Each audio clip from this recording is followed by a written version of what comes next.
And we are live. It's Real Fridays. If it's Friday at 12:30 every Friday, it's Real Fridays, which is a video show that Jeremy Potter,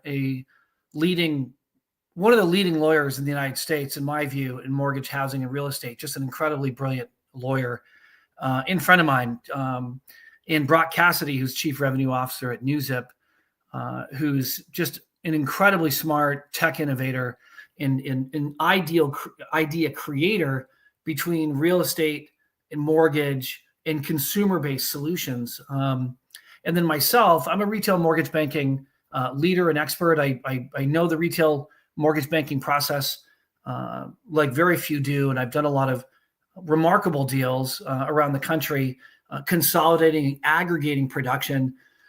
But my contribution to the mortgage and housing conversation is that I've had my hands in a lot of companies across the country for the last 15 years.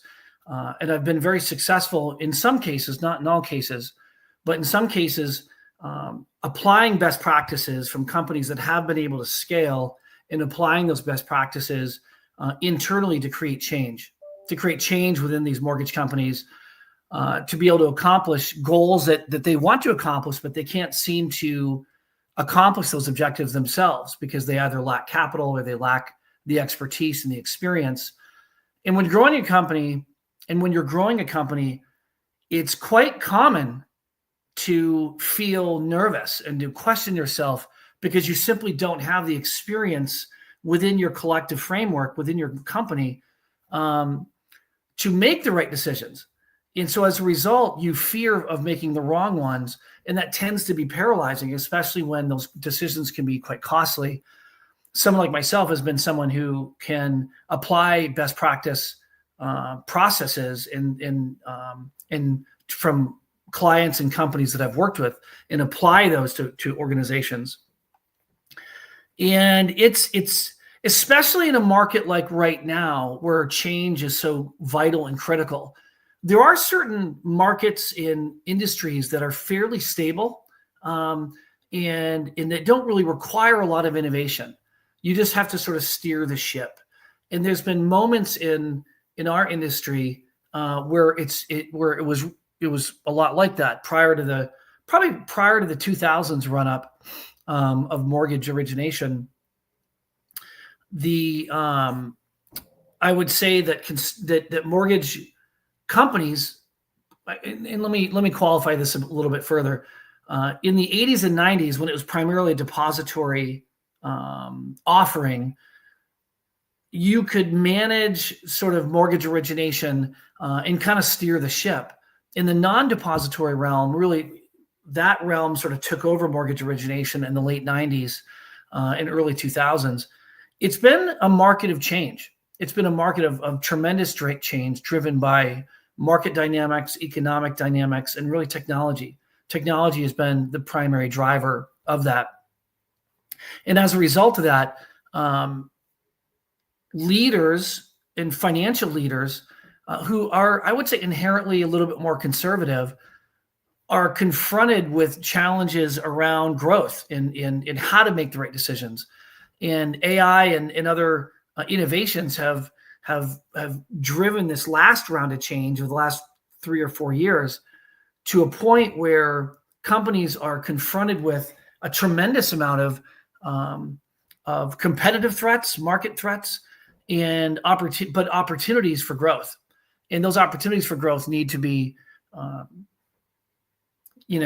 evaluated in a way that really makes a lot of sense for them as business leaders in the organization. So that disseminates into who you hire, the processes you put in place, how you manage your organization, and then while you're doing all of that, still leaving enough room and space for change and space for transforming your organization to the next level competitively. I did a post earlier today regarding and let me say by way, Brock couldn't make it today. Jeremy also couldn't make it today, and so he might actually join us a little bit late after a meeting. But So I apologize. It might be Jeremy, but for now it's just going to be me. And my focus is really to go through a boardroom conversation and how to run and manage a mortgage company today, both tactically and culturally. But let's start with culture first, and we'll disseminate that into tactics. Companies companies always ask themselves the question, like, what is a good company culture? Okay. And a good company culture is not something that you sort of articulate. It's not simply a platitude or a statement you put into a marketing piece or brochure, or you say in a sales call. Company culture is really something that's disseminated within a process. So I always tell people, like, don't tell me what your company culture is. Let me poke around and review your processes, and I'll tell you what your company culture is by doing that. Let me look at the literature. Let me look at the processes. Let me look how you execute. Let me look at your product in mortgage and lending. Let me look at your product strategy. Let me look at your willingness to adjust that product strategy. Let me look at your growth strategy. Let me look at your existing processes and procedures. Let me look at your escalation requests. How do you handle exceptions? How do you handle new hires? How much have you grown in the last 12 months? How many new people have you hired in the last 12? And how many people have been either fired or have quit your organization in the last 12 months? Those are all fundamental questions that sort of give you a really clear view of what your company culture is. Okay. And in this time of transformative change, and I say this, I don't say this lightly, we are in transformative change in mortgage lending. If you're running a mortgage bank right now and you are not open to change, not just incremental change where you're tweaking around the edges of existing policies and procedures, but disruptive change internally for your organization, I would dare say that your organization is in dire threat, competitive threat, and market threat for any kind of longevity in the space. Okay. And you really need to hear that, I think, and take that to heart, because companies that say to themselves, look, we're not hearing this from other branches. Look, I know you want to suggest this tweak or that tweak to our process, but we're kind of good where we are. Good suggestion on whatever process change that you'd like to introduce, but we're just not willing to make any changes to our existing process because it works. Okay. Those attitudes, and those are cultural reflections of a company culture, they directly jeopardize how a company functions and what their competitive advantage is today or will be later on. Okay. And in my view, in an environment that genuinely is an environment that genuinely that we're in today, that is in constant moving, that's in constant flux, I believe that there's a shelf life to your organization. Now, that could be in 12 months, that could be in 24 months, that could be in 3 years, that could be in 5 years. But I believe that in this landscape of mortgage, especially, there's a graveyard of mortgage companies that were dominant today and they're gone tomorrow. Okay. And that term tomorrow could be in, like I was just saying, 3 years or 5 years, but they lose their competitive advantage really, really fast. The flip side of that is there's a lot of companies that grow really fast because they seize the moment that's right in front of them. The key for mortgage leaders, especially owners, is to understand that it's not really about the status quo. It's about where you're going to be tomorrow and how your goals and your practices day in and day out are going to serve that purpose and fulfill that promise of tomorrow, or serve that objective or that goal of wanting to fulfill tomorrow. In most mortgage companies, it's really curious to me, because most mortgage companies are led by senior leaders that tend to get dull. They either tend to get dull financially because they've done really well financially. They tend to get conservative once they hit a certain financial comfort. They get conservative. So their goals, and being conservative is not bad, but the goals itself as an organization needs to line up with the goals themselves need to match the day-to-day priorities, and the day-to-day priorities need to match the goals. That's kind of a better way of saying it. And the problem is you get people who function really conservatively, but their goals are to grow, or their goals are outsized of what their day-to-day practice really is. And I think money tends to do that. Money tends to be sort of the root of a lot of evils. And I think money tends to dull in our sense because it inflates our pride. We feel as though that because we've made a lot of money that we're doing everything right. We tend to, if we're on a good run or a good stretch financially, we tend to resist those who might perceptively not be quite as successful as us. So of course their ideas aren't as strong as my ideas, because look at our checkbook, look at our balance sheet, look at our look what I've done, my past accomplishments versus the past accomplishments of the person giving me a recommendation. And those tend to be sort of foolish practices or foolish temptations that end up curbing our appetites or our ability to discern really strong ideas for change and what could really genuinely make us better. And this is common. I was talking to a friend of mine who, has onboarded hundreds of branches over the years. And he was saying to me, Rick, sometimes it's hard because, when a branch says, hey, I have an idea. Came from an organization that does this particular process that's a bit more sales friendly. It still accomplishes the enterprise goal of protecting the firm. But I'd like you to consider this new process change to be able to create more of an efficiency in our mortgage process. And oftentimes the response, is in that case, no, we're good. We don't really need to do that. Or we don't really hear that complaint from other branches around the country. And the reality is in that particular culture, people don't complain. People don't raise questions or provide suggestions. And they simply, hold on, I'm going to get a text message here. It's crazy. Sorry. The problem is with that. Let me reframe what I was just about to say. So that particular leader had a process-oriented suggestion to the mortgage company. The mortgage company said, we're not interested in the suggestion. Okay, we're not interested in that because we don't really hear that complaint from any other branch. And the reality is they're so obstinate to suggestions and change that the reality is that people don't make those suggestions, and people don't. At some point, employees understand the culture, and then they stop even proactively making those suggestions because they know it's not going to go anywhere.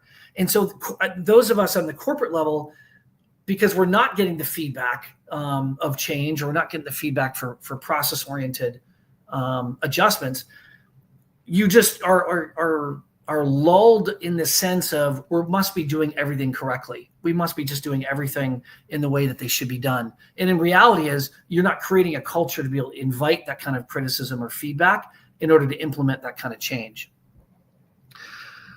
Sloppy way of communicating that change is remarkably important for an organization, transformative change, especially in today's environment. And if you're not purposefully as leaders in a very non-defensive way, inviting that feedback from your field, you're just never going to get it. It's just not going to be a very successful. It's not going to be very successful. So I was talking to, which kind of gets to my, my point in my post today. I met a guy named Gregory Siff today, or this week, and he's a world famous artist, and he was a guy that really convinced me that you can take the mundane, you could take the very basic common things, and you could take a blank cup like this, right? There's some coffee on this, but you can take a blank cup that really doesn't really demonstrate or present any value. There's nothing really fancy about this coffee cup, but you could take something like this and just with some slight adjustments all of a sudden this $2 cup can be $200.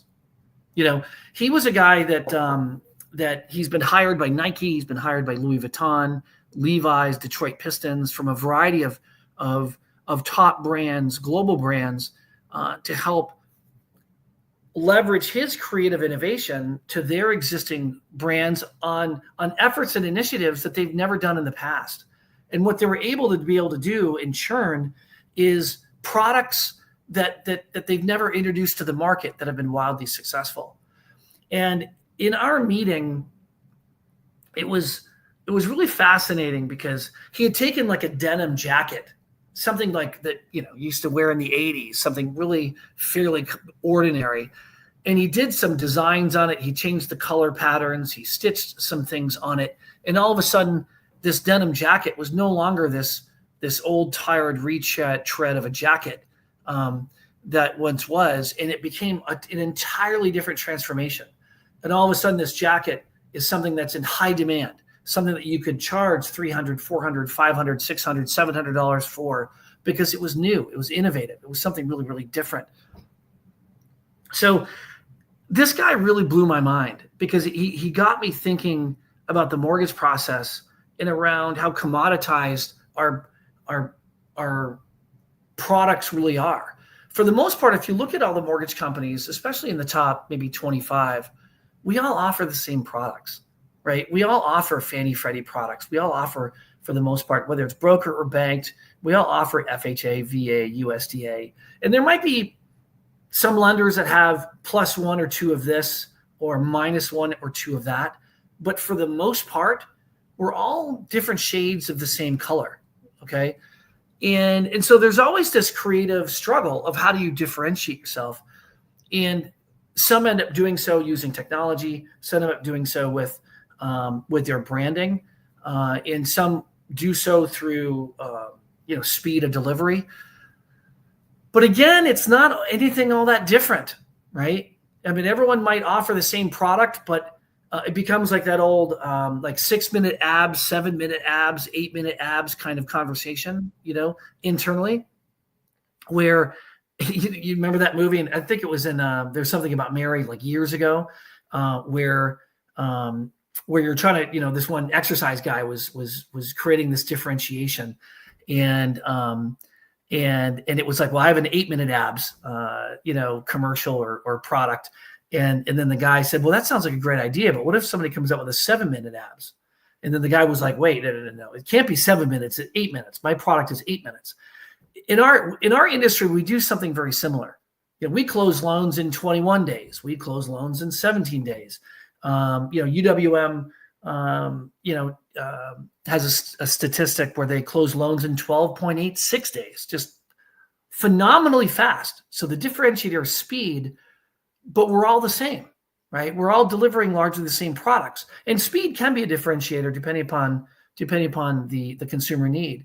But for the most part, speed can be an advantage in a lot of circumstances, but for the most part, it's not necessary. It's not necessary because there's a purchase contract, and there's I got to pack my things as I'm selling my house and moving into a new one. I got trucks and relocation. I got my kids, and I got all kinds of things that end up where speed necessarily isn't an attractive quality, but it can be, obviously, for instances where it's necessary.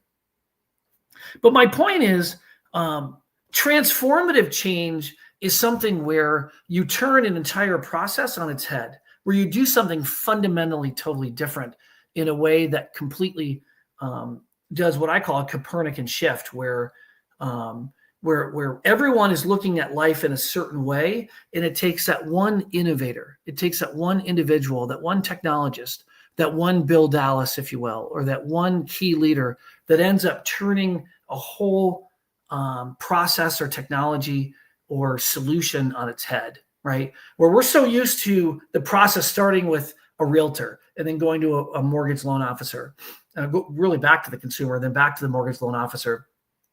And then now the paradigm is shifting where it starts with the consumer, and you're almost empowering the consumer with all the information necessary to go from consumer-based decisioning to the loan officer, where no longer the loan officer is no longer, or the realtor is no longer in the position of knowledge where I'm sharing with the consumer,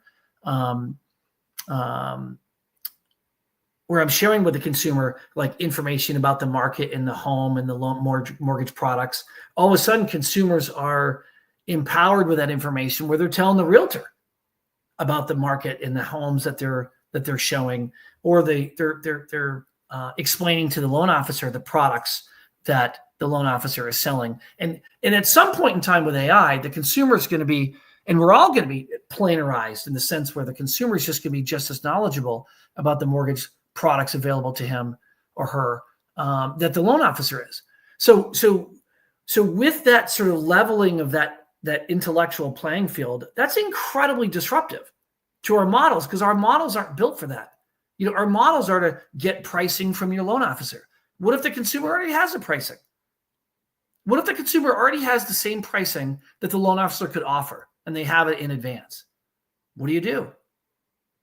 Get rid of the loan officers? Maybe.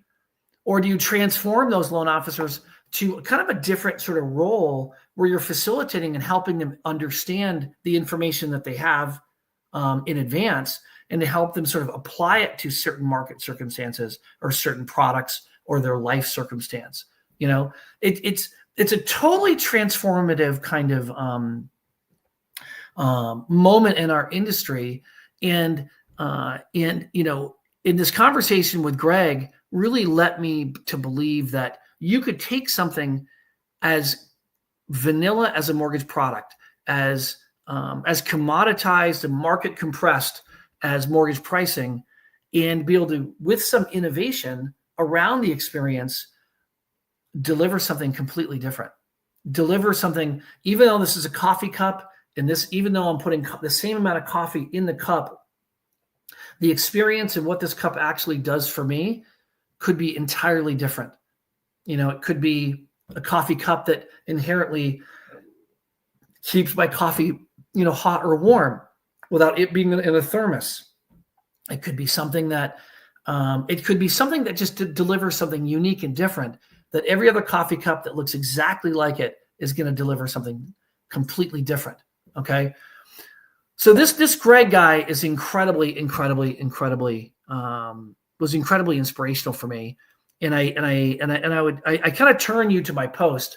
But he was a guy, and I can actually show you with one of my, let's see here.